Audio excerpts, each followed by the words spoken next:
ব্রাইডকে সাজানোর সময় বাড়ির লোককে অ্যালাউ করার জন্য অনেকে একটু সস্তা ভেবে নেয়। তারা নিজেরাই গল্প করে, অমুক মেকআপ আর্টিস্ট কাউকে ঢুকতে দেয় না ঘরে, তমুক মেকআপ আর্টিস্ট কাউকে অ্যালাউ করে না। আরে বোন, আমরাও কাউকে অ্যালাউ করি না, জানো তো। সে তোমাদেরকে কিছু বলি না এই কারণেই যেন তোমরা কষ্ট না পাও, সেই কারণেই বলি না। আর তোমরা সেটা না ভেবে একের পর এক ঘরে ঢুকে গল্প করতে থাকো। তোমরা একবারও ভাবো না যে যারা কাজ করছে তাদের কতটা সমস্যা হয় কাজ করতে, কেউ কথা বললে কতটা ডিস্ট্র্যাক্ট হয়ে যায় মাইন্ডটা। অবশ্য তোমাদের জানার কথাও নয়। তো হ্যালো এভরিওয়ান, আজকে আমি চলে এসেছি আরেকটা ব্লগ নিয়ে। আর আজকে হচ্ছে ব্রাইডাল ব্লগ। আজকে হচ্ছে 7 তারিখ আর আজকে আমার একটা রিসেপশন ব্রাইড ছিল বড় পতুতে, তো সেখানে যাওয়ার জন্য আমি বেরিয়ে পড়েছি।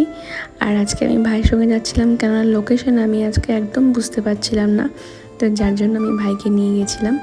তো আমি বেরিয়ে পড়েছি আমার টাইম মতো, আর আমি টাইম মতো পৌঁছেও গেছি সেখানটাতে। আর আমি সাজানোর জন্য বসে পড়েছি ব্রাইডকে নিয়ে। আর আমার সাজানোর মাঝখানে একটু তাদের কিছু নিয়ম পড়ে গেছিলো, তো সেখানে ব্রাইডরা একটু নিয়মের জন্য গেছিলো। আর তার কিছুক্ষণ পর আমি একদম ব্রাইডকে রেডি করে দিয়েছিলাম। তারপর যখন আমি ছবি ভিডিও নিচ্ছিলাম তখন অনেকজন লোকজন ভিতরে ঢুকছিল। আর কাউকে বললে পারেও কেন যে জানি না সবাই কেন ভেতরে আসে একটু ছবি তোলার জন্য বা একটু ভিডিও নেওয়ার। এত সমস্যা হয় ঘরে কেউ থাকলে। যখন ঘরে কাউকে ঢুকতে দেওয়া হয় না তখন তারা ভাবে যে এদের বেশি অ্যাটিটিউড, এরা এরকম করছে, অন্য কেউ এরকম করে না।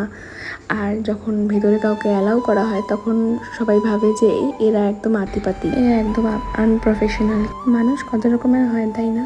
চলো বাদ দাও, ছাড়ো। সাজানো হয়ে গেছে, আমি বেরিয়ে পড়েছি বাড়ির উদ্দেশ্যে। আর কিছুক্ষণের মধ্যে বাড়িতে ঢুকেও যাব। আর আজকে আমার ব্লগটা এইটুকুই।